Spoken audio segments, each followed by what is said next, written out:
Hello everyone. आज हम अपना +2 का चैप्टर इकोसिस्टम स्टार्ट करने वाले हैं, जिसकी फर्स्ट क्लास रहेगी। तो सबसे पहले अगर हम बात करें कि इकोसिस्टम होता क्या है। इकोसिस्टम एक ऐसी चीज़ है जहाँ पर लिविंग थिंग्स एक दूसरे के साथ इंटरेक्ट करती हैं। जहाँ क्या होगा, लिविंग थिंग्स एक दूसरे के साथ इंटरेक्ट करेंगी। फॉर एग्जाम्पल, मान लीजिए एक पर्सन है ना, ये इसकी इंटरेक्शन, इसका जो भी टाइम पीरियड होगा दिन के टाइम पे, है ना, जो भी इसका टाइम है वो हो सकता है किसी डॉग के साथ इंटरेक्ट करे, है ना। ये अपने फैमिली मेम्बर्स के साथ भी इंटरेक्ट करेगा, ये अपने बाकी जो फैमिली के मेम्बर्स हैं उनके साथ भी इंटरेक्ट करेगा। हो सकता है इसकी इंटरेक्शन किसी और एनिमल के साथ हो जाए। तो मतलब एक लिविंग चीज़ दूसरी लिविंग चीज़ों से इंटरेक्ट कर रही है, पहली बात।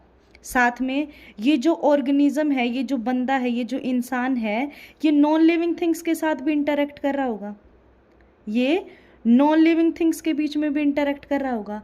फॉर एग्जाम्पल, आप बाहर निकले, है ना, ये जो है घर से बाहर निकला, है ना, तो इसके कांटेक्ट में सोइल भी आएगी, है ना, इसके कांटेक्ट में सोइल भी आएगी।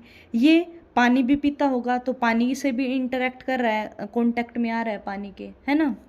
अच्छा, क्लॉथ्स के कांटेक्ट में भी आ रहा है ना। तो ऐसे मीन्स इकोसिस्टम एक ऐसी जगह है, एक ऐसा सिस्टम है जहाँ पर एक लिविंग चीज़ दूसरी लिविंग चीज़ के साथ प्लस में नॉन लिविंग थिंग्स के साथ इंटरेक्ट करती है ना। तो लिविंग थिंग्स को हम क्या कह सकते हैं, लिविंग थिंग्स की अगर हम बात करें तो लिविंग थिंग्स को हम और क्या कह सकते हैं, लिविंग थिंग्स को हम क्या कह सकते हैं, और बायोटिक कंपोनेंट, क्या कह सकते हैं, बायोटिक कंपोनेंट। और नॉन लिविंग थिंग्स को क्या कह सकते हैं, नॉन लिविंग थिंग्स को क्या कह सकते हैं, abiotic component. Non living things को क्या बोलेंगे, एबायोटिक कंपोनेंट। तो कंक्लूजन ये निकला कि ecosystem is the interaction between abiotic and biotic components. ठीक है, क्या अगर हम डेफिनेशन में लिखना चाहें इकोसिस्टम क्या है, it is the interaction between biotic and abiotic components. Living and non living things के बीच में इंटरेक्शन होना ही क्या होता है, इकोसिस्टम होता है। और अगर डिफरेंटली इसको हम लिखना चाहें तो कैसे लिख सकते हैं, हम लिख सकते हैं ऑल लिविंग ऑर्गेनिजम्स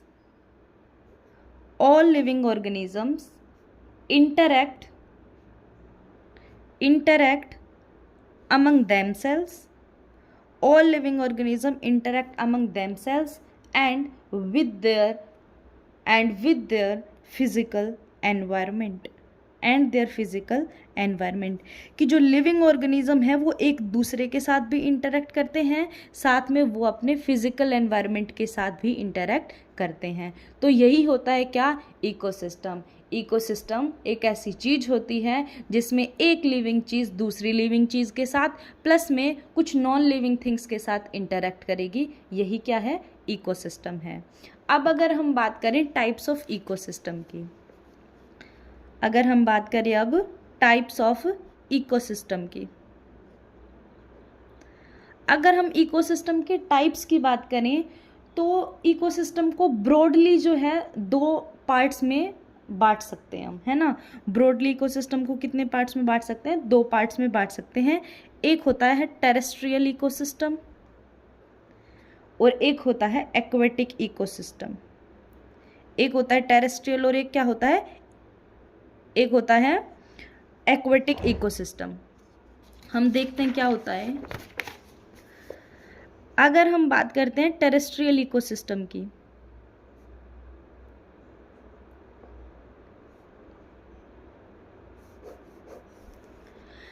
देखो टेरेस्ट्रियल का मतलब होता है, टेरेस्ट्रियल मीन्स लैंड से रिलेटेड बात हो रही है। टेरेस्ट्रियल मीन्स ऐसा इकोसिस्टम जो कहाँ पे प्रेजेंट है, लैंड पे प्रेजेंट है, it is present on land. ऐसा इकोसिस्टम जो कहाँ प्रेजेंट है, लैंड पे। अगर हम एग्जाम्पल्स देखें तो for example forest, for example grassland, और फॉर एग्जांपल डेजर्ट। ये सभी किसके एग्जांपल्स हैं? टेरेस्ट्रियल इकोसिस्टम के एग्जांपल हैं।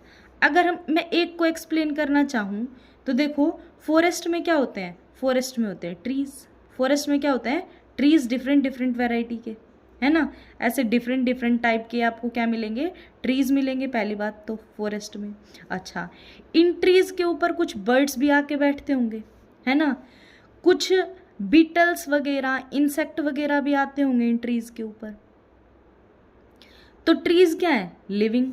बर्ड्स क्या है? लिविंग। बीटल्स और इंसेक्ट्स भी क्या है? लिविंग। तो यहाँ पे हमने क्या देखा? एक लिविंग चीज दूसरी लिविंग चीज के साथ इंटरेक्ट कर रही है। एक लिविंग चीज दूसरी लिविंग चीज के साथ इंटरेक्ट कर रही है। साथ में आप बताओ कि जो ये रूट्स हैं ये सोइल के कांटेक्ट में भी आ रही होंगी, है ना। और सोइल में क्या होगा? वाटर होगा। तो मतलब इस ट्री ने, इन ट्रीज ने क्या किया? लिविंग चीज़ों के साथ भी इंटरेक्ट किया और नॉन लिविंग चीज़ों के साथ भी इंटरेक्ट किया। तो ये किसका एग्जाम्पल हो गया? एक इकोसिस्टम का एग्जाम्पल हो गया। और इकोसिस्टम भी कैसा?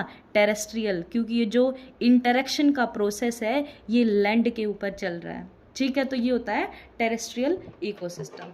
अब अगर हम नेक्स्ट देखें, नेक्स्ट है aquatic ecosystem. Next one is aquatic ecosystem. अगर एक्वेटिक इकोसिस्टम की बात करें तो देखो, एक्वा मीन्स क्या होता है? वाटर। एक्वा मीन्स क्या होता है? वाटर। तो मतलब ऐसा इकोसिस्टम जो कहाँ पे प्रेजेंट होगा? कहाँ पे प्रेजेंट होगा? वाटर बॉडीज में प्रेजेंट होगा। It is present in water bodies. ये वाटर बॉडीज के अंदर आपको देखने को मिलेगा। अगर हम एग्जाम्पल लें तो पोंड, लेक, रिवर, सी, एस्चुरीज, ये सभी के सभी किसका एग्जाम्पल है? ये सभी के सभी एक्वेटिक इकोसिस्टम को रिप्रेजेंट करते हैं। फॉर एग्जाम्पल, अगर हम इनमें से भी एक एग्जाम्पल को थोड़ा सा देखने की कोशिश करें, हम रिवर को देखते हैं। देखो, रिवर में क्या होगा? मान लो ये रिवर है ना। तो सबसे पहली बात, रिवर में क्या होगा? वाटर। रिवर में क्या होगा? वाटर। अच्छा, रिवर में हो सकता है क्या मिलती हैं? रिवर में क्या हो? फिशेज हो। रिवर में क्या हो? फिशेज हो। अच्छा, कुछ एक्वेटिक प्लांट भी मिलते हैं, है ना।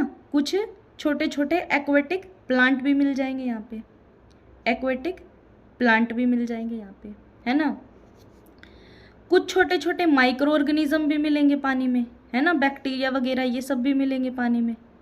माइक्रो ऑर्गेनिज्म ये सब भी मिलेंगे पानी में, है ना। तो यहाँ पे देखो, मान लो अपन एक लिविंग चीज उठा लेते हैं। सपोज मैंने उठाया ये प्लांट को। प्लांट क्या है? लिविंग। अब प्लांट देखो, इन माइक्रोब्स के भी कांटेक्ट में आ रहा होगा, इस फिश के भी कांटेक्ट में आ रहा होगा, और ये वाटर के भी कांटेक्ट में आ रहा होगा। तो देखो, वाटर क्या है? एबायोटिक है। ये सारे क्या हैं? बायोटिक हैं। ये आपस में इंटरेक्ट कर रहे हैं। लिविंग एक दूसरे के साथ इंटरेक्ट कर रहे हैं, साथ में एबायोटिक वाटर के साथ भी इंटरेक्ट कर रहा है। तो ऐसा जो सिस्टम है, इकोसिस्टम है, इसको क्या कहेंगे? Aquatic ecosystem. अगर हम यहाँ तक का देखें, हमने सिर्फ इतना पढ़ा है क्या कि इकोसिस्टम क्या होता है? इकोसिस्टम में इंटरेक्शन होता है ना। इंटरेक्शन होता है किस किस चीज़ के बीच में? बायोटिक एंड एबायोटिक कंपोनेंट्स के बीच में। Biotic means living components and abiotic means non living components. इतनी बात देखी। उसके बाद हमने देखा इकोसिस्टम को ब्रॉडली दो टाइप में हमने बांटा, जिसमें एक क्या पढ़ा हमने? टेरेस्ट्रियल। एक क्या पढ़ा? टेरेस्ट्रियल। और एक क्या पढ़ा? एक्वेटिक। एक क्या पढ़ा? एक्वेटिक। टेरेस्ट्रियल वो जो कहाँ पे मिलेगा? लैंड पे मिलेगा। और एक्वेटिक वो जो कहाँ मिलेगा? पानी में मिलेगा। और क्या देखे? एग्जाम्पल। इसमें एग्जाम्पल क्या देखा? फॉरेस्ट देखा। और क्या देखा? फॉरेस्ट के बाद और हमने इसमें क्या देखा था? ग्रासलैंड देखा। ग्रासलैंड के साथ हमने क्या देखा? डेजर्ट देखा। सारी की सारी चीज़ें कहाँ एग्जिस्ट करती हैं? लैंड पे। तो हमने क्या कंक्लूड किया? ये टेरेस्ट्रियल इकोसिस्टम है। एंड अगर नेक्स्ट देखें क्या? Aquatic ecosystem. तो एक्वेटिक इकोसिस्टम वाटर में है। इसमें हमने क्या क्या एग्जाम्पल देखा? पोंड देखा, रिवर देखा, लेक देखा, सी देखा, एस्चुरीज देखे। तो ये हमने ब्रॉडली हैबिटेट के बेसिस पे हमने क्या पढ़ लिया? इकोसिस्टम को पढ़ लिया। ठीक है, अब हम नेक्स्ट टाइप से इकोसिस्टम को जो है क्लासिफाई करने की कोशिश करेंगे। अब हम क्या पढ़ रहे हैं, types of ecosystem, types of ecosystem on basis of human interference, human interference. अब हम इकोसिस्टम को इस हिसाब से क्लासिफाई करेंगे कि जो इकोसिस्टम बना है उसमें ह्यूमन ने अपना कुछ रोल प्ले किया है या वो खुद बन गया। मीन्स अगर ह्यूमन इंटरफेरेंस के बेसिस पे देखें तो इकोसिस्टम दो टाइप का होता है, एक होता है नेचुरल इकोसिस्टम और एक होता है आर्टिफिशियल। एक क्या होता है, नेचुरल इकोसिस्टम,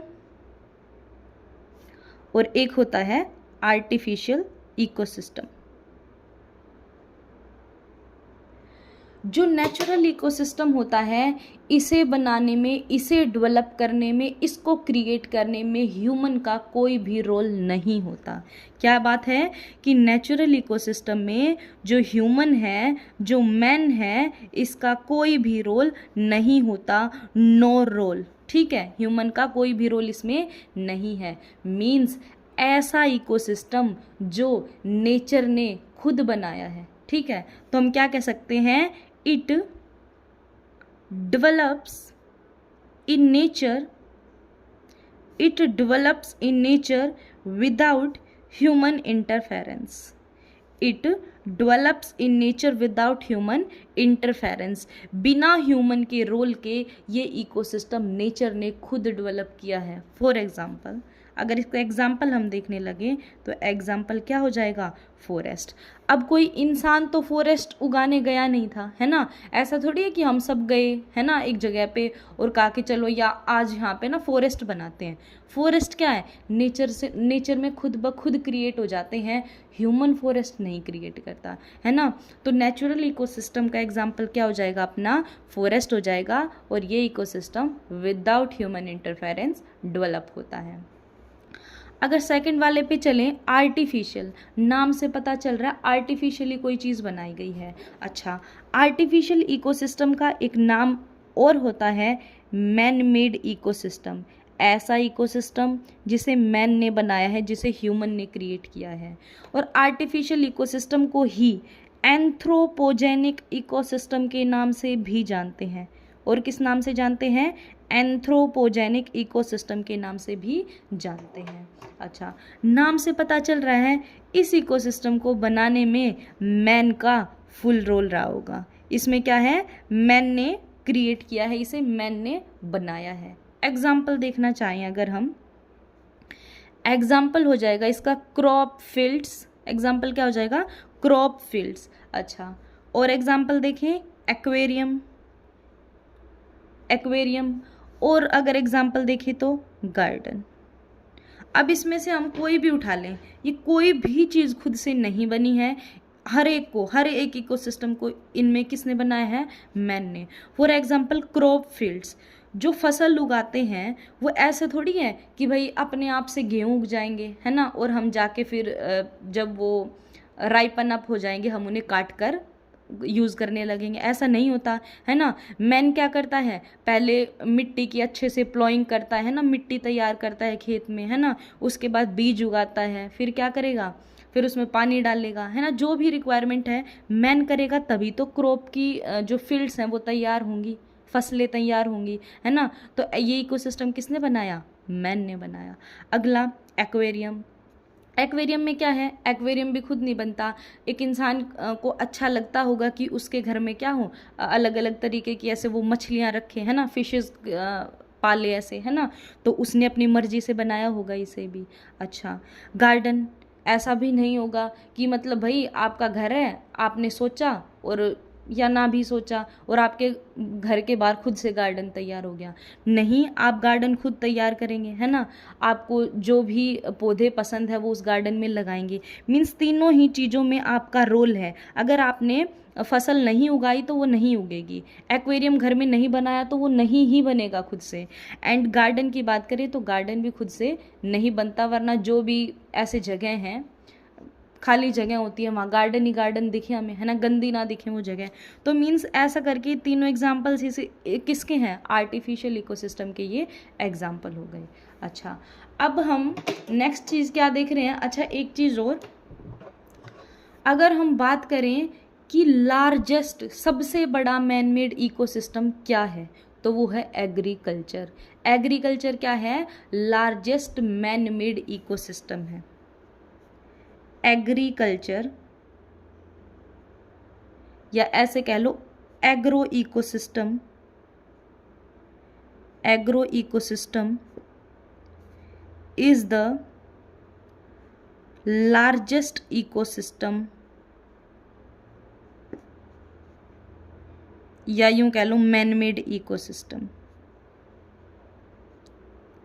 भाई आपने देखा होगा एग्रीकल्चर जो है इंडिया में बहुत सारी पॉपुलेशन क्या करती है, एग्रीकल्चर करती है, फार्मिंग करती है ना। और आपको पता है कि क्रॉप फील्ड्स उगाना ये किस में आता है, मैन मेड इकोसिस्टम में आता है ना। तो एग्रीकल्चर या एग्रो इकोसिस्टम जो है लार्जेस्ट मैन मेड इकोसिस्टम है। ठीक है, अभी अपना नेक्स्ट टॉपिक है डिफरेंस बिटवीन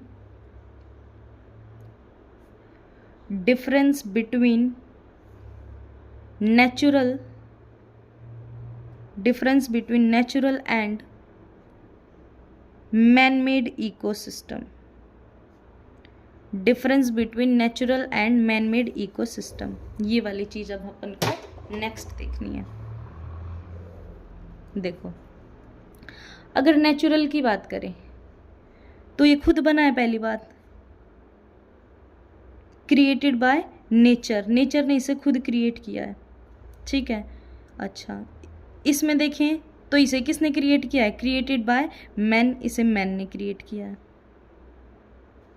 अच्छा, नेक्स्ट चीज देखें, अगर अपन अच्छा साथ में ना एग्जाम्पल रखते हैं, एग्जाम्पल से अपन को थोड़ा ज़्यादा आराम से सारे पॉइंट्स याद रहेंगे।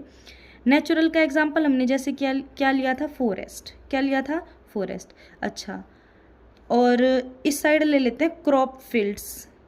आर्टिफिशियल का एग्जाम्पल ये लेके चल रहे हैं अपन, ताकि अपन को ये पॉइंट्स याद रहे। देखो, फॉरेस्ट खुद बना था, अपन उगाने नहीं गए थे, तो पहला पॉइंट लिखा created by nature. Crop fields, फसलें खुद से नहीं लगी हैं खेत में, हमने उगाया है उन्हें, तो हमने लिखा created by man. Next is कि अगर अपन देखें फॉरेस्ट जो होगी ना, फॉरेस्ट, इसमें डाइवर्सिटी आपको हाई मिलेगी। क्या मिलेगी, हाई मिलेगी। और इसमें डाइवर्सिटी क्या मिलेगी, लो मिलेगी। डाइवर्सिटी से मेरे कहने का मतलब है वैरायटी, डाइवर्सिटी से मेरे कहने का मतलब क्या है, वैरायटी, अलग अलग चीज़ों का मिलना। अच्छा, आप फॉरेस्ट में जाओगे तो आपको अलग अलग तरीके के पेड़ मिलेंगे, है ना। हो सकता है कोई नीम का पेड़ हो, है ना, हो सकता है कोई शीशम का पेड़ हो, है ना, हो सकता है कोई और प्लांट हो, मतलब डिफरेंट डिफरेंट वैरायटीज़ आपको देखने को मिलेंगी फॉरेस्ट के अंदर। लेकिन अगर आप क्रॉप फील्ड्स में देखेंगे तो क्रॉप फील्ड्स में वैरायटी के नाम पे क्या मिलेगा, वैरायटी के नाम पे आपको क्या मिलेगा, जो आपने उगाया है मेनली वो मिलेगा। एक दो वीड्स मिल जाएंगी, है ना। बाकी मान लो आपने व्हीट ग्रो किया है अपने खेत में, आपने क्या उगाया, व्हीट उगाया, गेहूं उगाया, तो वही मिलेगा आपको। सारे प्लांट किसके होंगे, व्हीट के ही होंगे। हाँ, कुछ एक दो पौधे ऐसे खुद से उग जाते हैं, तो इसीलिए कहा लो डाइवर्सिटी। डाइवर्सिटी क्या है, विभिन्नता क्या है, वैरायटी क्या है, कम होती है इसमें। लेकिन वही अगर फॉरेस्ट की बात करेंगे तो डाइवर्सिटी वैरायटी के अंदर मिलती है ना। डिफरेंट डिफरेंट टाइप के आपको प्लांट्स मिलेंगे जो आपने, हो सकता है आपने कभी देखे भी ना हो, है ना। तो इसलिए हमने क्या कहा, हाई डाइवर्सिटी है यहाँ पे, और यहाँ पे क्या है, लो डाइवर्सिटी है। अगर थर्ड पॉइंट की अपन बात करें तो बात करते हैं प्रोडक्टिविटी पे।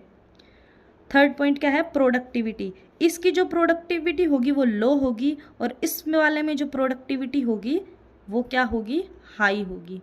Productivity is high. कैसे, प्रोडक्टिविटी मीन्स, मान लो आप सपोज फॉरेस्ट में गए, आपने सोचा था कि आप ना फॉरेस्ट में जाके और क्या लेके आएंगे, मैंगो फ्रूट लेने गए आप, है ना। आपने सोचा मैं फॉरेस्ट में जाता हूँ और मैंगो के फ्रूट्स लेके आऊँगा, है ना। और आपने सोचा मैं ना 1000-2000 किलो फ्रूट्स लेके आऊँगा, तो इसकी पॉसिबिलिटी थोड़ी सी कम है। हो सकता है कि उस फॉरेस्ट में एक दो ही मैंगो की ट्री हों, या हो सकता है हो ही ना, है ना, और कोई पेड़ और मैंगो का हो ही ना। तो आपको जो चाहिए था वो वहाँ कम मिलेगा। लेकिन आप अपने खेत में किस एक्सपेक्टेशन से जाएंगे कि आपने वीट उगाया था, तो अब आप चाह रहे हैं कि आप ना बहुत सारा वीट लेके आएंगे। तो ऑफ कोर्स आप ला सकते हैं, क्यों? क्योंकि सारे के सारे प्लांट आपको उसमें किस चीज़ के मिलेंगे? वीट के ही मिलेंगे। तो इस सेंस में हम कह सकते हैं जो चीज़ अपन को चाहिए वो मैन मेड इकोसिस्टम में मिलने के चांसेस काफ़ी हाई हैं, है ना। तो प्रोडक्टिविटी किस में हाई होगी? आपको प्रोडक्टिविटी हमेशा मैन मेड इकोसिस्टम्स में ज़्यादा देखने को मिलेगी। अच्छा, लास्ट पॉइंट इज कि high cycling of nutrients. Next point क्या है? High cycling of nutrients. और इस साइड क्या है? लो साइक्लिंग ऑफ न्यूट्रिएंट्स।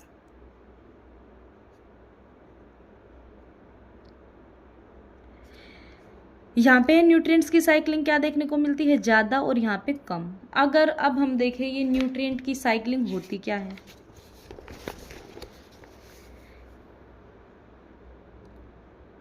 देखो, साइक्लिंग नाम से ही पता चल रहा है कोई चीज़ साइकिल में चलेगी। मान लो आपके पास ए था, फिर बी था, फिर वो वापस से बी ने क्या बना दिया? ए बना दिया। तो ये क्या हो रहा है? ये साइक्लिंग चली, है ना।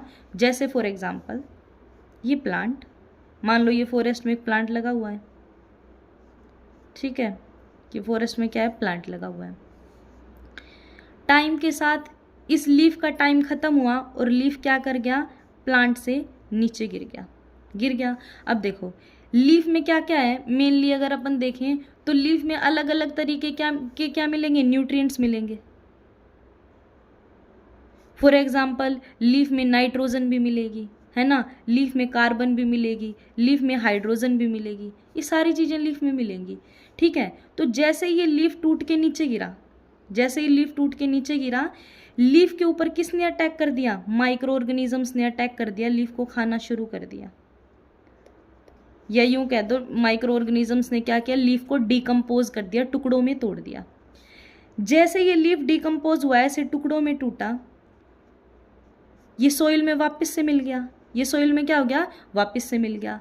अब लीफ के टुकड़े टुकड़े हुए तो लीफ के अंदर जो भी नाइट्रोजन थी, फॉस्फोरस था, कार्बन था, जो भी न्यूट्रिएंट्स थे वो वापस से कहाँ चले गए? सोइल में। वो वापस से कहाँ चले गए? सोइल में। और अब इन सब को ये प्लांट की रूट्स फिर से क्या करेंगी? फिर से ले लेंगी। फिर से क्या करेंगी? फिर से ले लेंगी। तो क्या हुआ कि देखो स्टार्टिंग में सोइल से प्लांट ने न्यूट्रिएंट लिए थे, स्टार्टिंग में सोइल से प्लांट ने न्यूट्रिएंट लिए थे, पानी के थ्रू एब्जॉर्ब किए थे, है ना, पानी के साथ एब्जॉर्ब किए थे, एब्जॉर्ब किया, फिर प्लांट का कोई पार्ट टूटा और जब वो टूटा तो वो न्यूट्रिएंट्स भी उसके साथ आके नीचे गिर गए।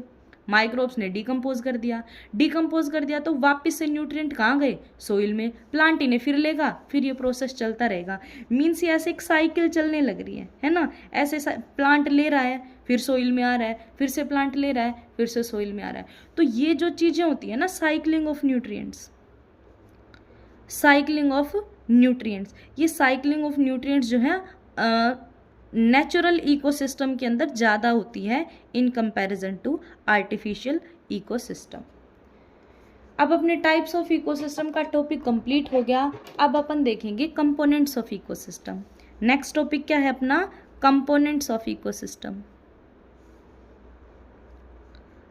कंपोनेंट्स ऑफ इकोसिस्टम,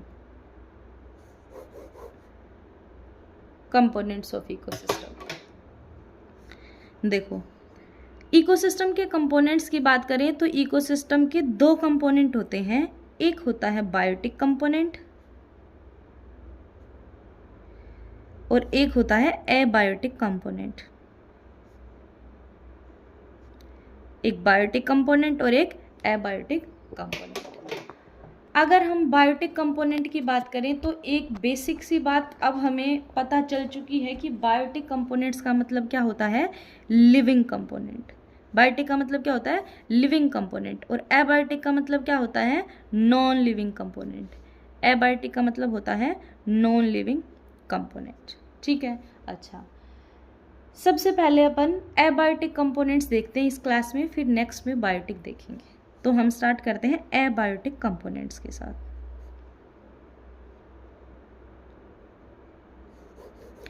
अगर एबायोटिक कंपोनेंट्स की बात करें तो हम इन्हें 3 पार्ट्स में डिवाइड करते हैं। एक होते हैं क्लाइमेटिक फैक्टर्स,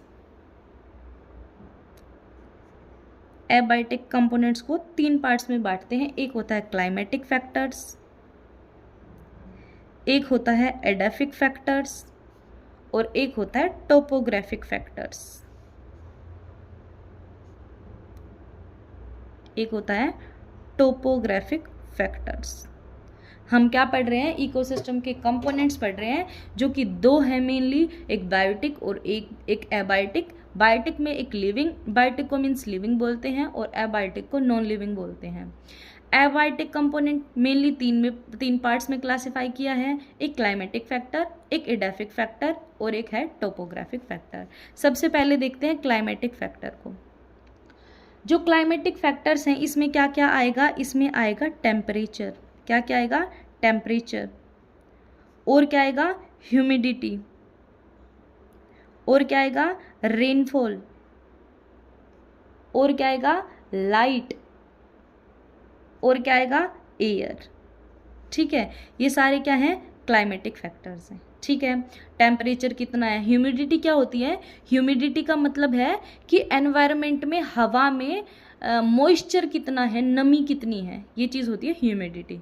ह्यूमिडिटी क्या होती है, एनवायरनमेंट में या यूँ लगा लो एयर में वाटर कितना प्रेजेंट है, उसको क्या कहते हैं, ह्यूमिडिटी। और बाकी सब आपको ये चीज़ें पता ही होगा। तो क्लाइमेटिक फैक्टर में ये चीज़ें आती हैं। अगर इडाफिक फैक्टर्स की बात करें तो इडाफिक फैक्टर जहाँ भी आ जाए, इडाफिक वर्ड आ जाए, मीन्स वो सोइल से रिलेटेड बात कर रहा है। किससे रिलेटेड बात हो रही है, सोइल से रिलेटेड बात हो रही है। अच्छा, सोइल की भी किस चीज़ की बात की जा रही है, सोइल का टेक्स्चर कैसा है ना, जैसे अपन उठा के ऐसे फील करते हैं ना कि कैसा फील हो रहा है ना, सोइल किस टाइप की है, तो सोइल का टेक्सचर क्या है। अच्छा, सोइल की कंपोजिशन क्या है कि उस सोइल में कौन कौन से न्यूट्रिएंट ज़्यादा प्रेजेंट हैं। ठीक है, अच्छा, सोइल की फिजिकल और केमिकल प्रॉपर्टीज़ देखते हैं हम इसमें, और क्या देखते हैं, सोइल की फिजिकल एंड केमिकल प्रॉपर्टीज़ देखते हैं इसमें, है ना, यही देखते हैं हम किसमें, इडाफिक फैक्टर में। मीन्स सारी चीज़ें सोइल से रिलेटेड बात हो रही है यहाँ पे, है ना, चाहे वो सोइल का टेक्सचर हो, चाहे सोइल की कॉम्पोजिशन हो, चाहे सोइल की फिजिकल एंड केमिकल प्रॉपर्टीज़ हो। अगर नेक्स्ट टोपोग्राफिक फैक्टर्स को अपन देखना चाहें तो topographic factors are related to physical feature of earth, are related to physical features of earth, earth के फिजिकल फीचर्स से रिलेटेड बात इसमें होती है। एबायोटिक कंपोनेंट में हमें इतना ही पढ़ना था। अब हम अपनी नेक्स्ट क्लास में बायोटिक कंपोनेंट्स स्टार्ट करेंगे। तो आज अगर बेसिकली देखिए हमने क्या पढ़ा है, हमने पढ़ा है इकोसिस्टम के बारे में। इकोसिस्टम में हमने क्या देखा कि इसमें जो बायोटिक है मीन्स जो लिविंग है, और जो एबायोटिक चीज़ें हैं, नॉन लिविंग चीज़ें हैं, वो आपस में क्या करती हैं, वो आपस में इंटरैक्ट करती हैं इकोसिस्टम को। उसके बाद हमने क्या देखा, अच्छा एक चीज़ और, इकोसिस्टम का साइज़ है ना वो वेरी करता है। इकोसिस्टम के साइज़ की बात करें तो इकोसिस्टम का साइज़ क्या होता है, वेरी करता है। कोई इकोसिस्टम बहुत बड़ा होगा तो कोई छोटा होगा, तो इकोसिस्टम का साइज़ छोटा भी हो सकता है, और इकोसिस्टम का जो साइज़ है वो क्या हो सकता है, स्मॉल भी हो सकता है, और इकोसिस्टम का साइज़ लार्ज भी हो सकता है। अगर यहाँ पर भी अपन एग्जांपल देखें तो पूर्ण छोटा है ना, और ओशन बड़ा है, और है क्या, दोनों ही इकोसिस्टम। तो इकोसिस्टम का साइज जो है डिफरेंट हो सकता है ना। अच्छा, फिर हमने क्या पढ़ा, फिर हमने पढ़ा इकोसिस्टम के टाइप्स। पहले टाइप हमने क्या पढ़े, पहला टाइप हमने पढ़ा था नेचुरल एंड आर्टिफिशियल। ठीक है, नेचुरल में हमने क्या पढ़ा, नेचुरल में हमने पढ़ा जो खुद बना है, जिसमें मैन का कोई रोल नहीं है, एग्जाम्पल फॉरेस्ट देखा। आर्टिफिशियल को मैन मेड भी बोला, आर्टिफिशियल को मैन मेड भी बोला, और आर्टिफिशियल को क्या बोला, एंथ्रोपोजेनिक भी बोला। इसमें मैन का फुल ऑन रोल है, मैन ने ही बनाया है इसे। इसमें क्या क्या आ जाएंगे, इसमें हमने देखा एक्वेरियम आ जाएगा, इसमें आ जाएंगी क्रॉप फील्ड्स आ जाएंगी, है ना, इसमें गार्डन आ जाएगा। ये इसके एग्जाम्पल देखे हमने। फिर हमने इकोसिस्टम को एक टाइप से और डिवाइड किया था। एक तो इकोसिस्टम को हमने नेचुरल और आर्टिफिशियल में बांटा था, दूसरा हमने इकोसिस्टम को किस में बांटा था, टेरेस्ट्रियल और एक्वेटिक में बांटा था। टेरेस्ट्रियल वो होता है जो कहाँ पे होगा, लैंड पे होगा, और एक्वेटिक कहाँ होगा, इन वाटर होगा। ठीक है, ये देखा था हमने। उसके बाद हमने क्या देखा, उसके बाद हमने नेचुरल और आर्टिफिशियल के बीच में डिफरेंसेस देखे। नेचुरल में हमने क्या देखा कि हाई क्या होगी, प्रोडक्टिविटी क्या होगी, इसमें क्या होगी, हाई वैरायटी मिलेगी। हाई वैरायटी कह लीजिए या डाइवर्सिटी एक ही बात है। और दूसरे में कम होगी, है ना। इसमें क्या होगी, प्रोडक्टिविटी जो है वो क्या होगी, लो। प्रोडक्टिविटी क्या होगी, इसमें लो होगी। और इसमें प्रोडक्टिविटी क्या होगी, हाई होगी। अगर अपन नेक्स्ट चीज़ देखें तो अपन ने क्या देखा था कि जो न्यूट्रिएंट की साइक्लिंग है वो कहाँ ज़्यादा होगी, यहाँ पे हाई होगी और यहाँ पे क्या होगी, कम होगी cycling of nutrients. And last हमने क्या देखा था कि अगर आप क्रिएशन की बात करेंगे कि बना कैसे है, तो ये क्रिएट किया गया है नेचर के द्वारा और ये क्रिएट किया किसने, मैन ने। लास्ट में अपन ने देखा कंपोनेंट्स ऑफ इकोसिस्टम। लास्ट में क्या देखा अपन ने, कंपोनेंट्स ऑफ इकोसिस्टम, जिसमें एक क्या था, बायोटिक, एक क्या था, एबायोटिक। बायोटिक कौन से होते हैं, लिविंग। एबायोटिक कौन से होते हैं, नॉन लिविंग। एबायोटिक को 3 पार्ट्स में बांटा, किस किस में, एडाफिक फैक्टर में, टोपोग्राफिक फैक्टर में और क्लाइमेटिक फैक्टर में। एडाफिक फैक्टर किससे रिलेटेड बात करता है, सोइल से रिलेटेड। टोपोग्राफिक किससे रिलेटेड बात करता है, फिजिकल प्रॉपर्टीज ऑफ अर्थ से, है ना, अर्थ की फिजिकल प्रॉपर्टीज से रिलेटेड बात करता है। और क्लाइमेटिक में क्या आएगा, टेम्परेचर आएगा, लाइट आएगी, ह्यूमिडिटी आएगी, रेनफॉल आएगी। ह्यूमिडिटी आएगी और रेनफॉल आएगी, है ना। तो ये चैप्टर बहुत ही छोटा है, 3 या 4 क्लासेस में पूरा चैप्टर हो जाएगा, जिसमें से एक क्लास हमने कर ली है। अगली क्लास में आगे का डिस्कस करेंगे।